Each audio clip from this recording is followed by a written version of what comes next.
Hello. I know I'm here to talk about something that's personal to me. And of course, it's about my property and my neighbors properties. 1 week before my mother's 68th birthday, 2 years ago, I lost her. She always taught me to stand up for myself and stand up for everybody around me, especially old people. I want to read something that was written in the Wall Street Journal. Rick Ellis hasn't told his wife about the letter that came in January stating that the city of Cedar Rapids would require the acquisition of her property. After the 2008 flood, he rebuilt the home on the land his wife Donna Sanders had lived on since she was a baby. She now has brain cancer. Mr. Ellis, 72, plans to care for her as long as he can lift her up. This is a man you all expect to get up and get out of his house. Because we had one flood.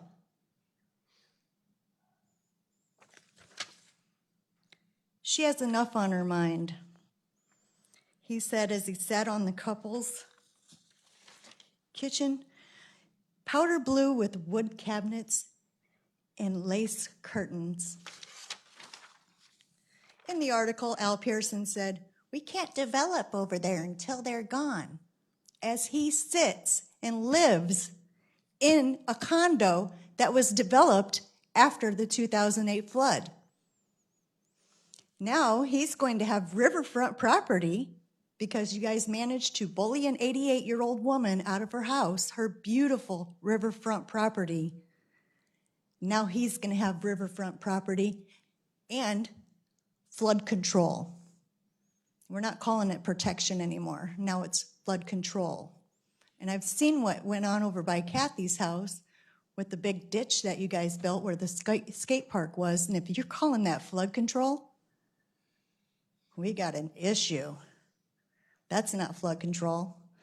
Right now, as the berm sits, it protects for up to 25 feet. And I'm going to keep saying this because in 2016, the city of Cedar Rapids put their barriers in front of the houses on Ellis and in front of my house, and we did not flood. We had one flood. One. And you're taking our homes for it. I just don't get it. Why can't you people embrace us? We work hard. We worked hard to rebuild our homes. We worked hard to live our lives, and you just won't leave us alone because you got to have flood control. We already have protection up to 25 feet in front of our house. In fact, in 2010, the city of Cedar Rapids spent $800,000 to reinforce the berm that sits in front of my house. So you're telling me that you're going to just take that $800,000 you spent and just dig it up, put a dog park in?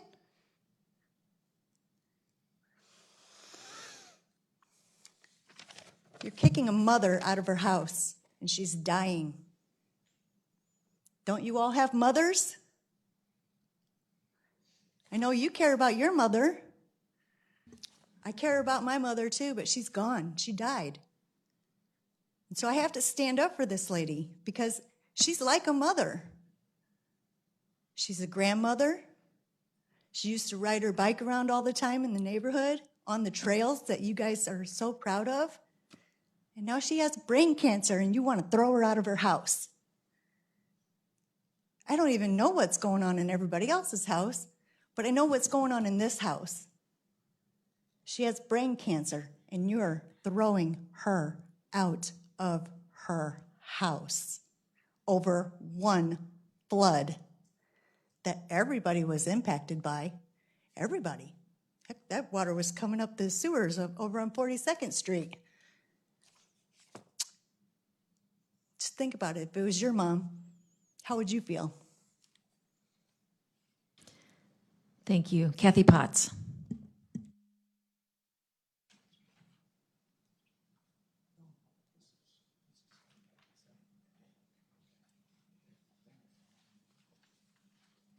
Thank you, sir. Thank you, Mayor and council members. Mayor, I know you might think this is personal, but it isn't. We just really need to figure this out about the dog park. When Tyler Olson had his last flood control meeting, this was part of the presentation. And there's not just a dog park. There's several items listed there with dogs.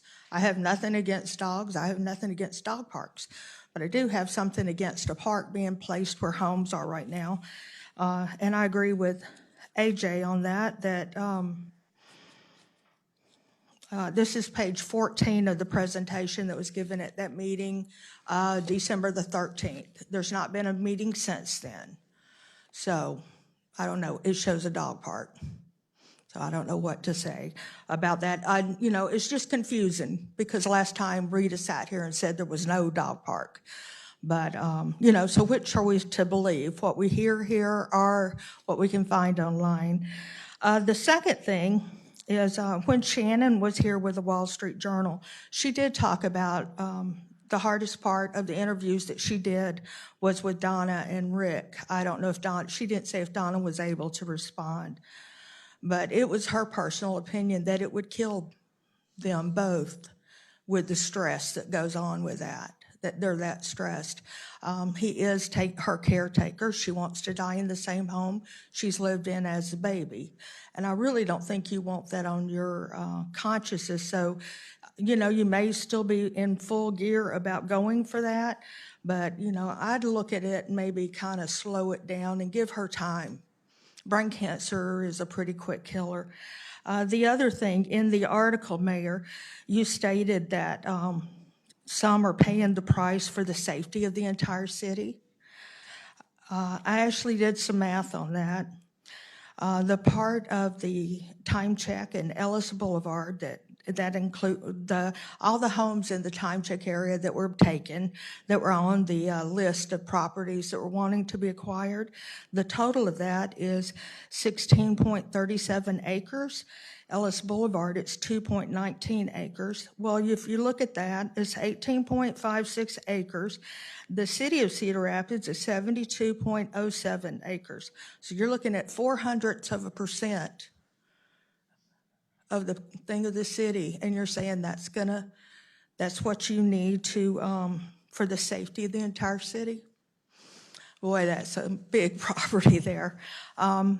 We'll keep coming and saying, please reconsider. It's not needed.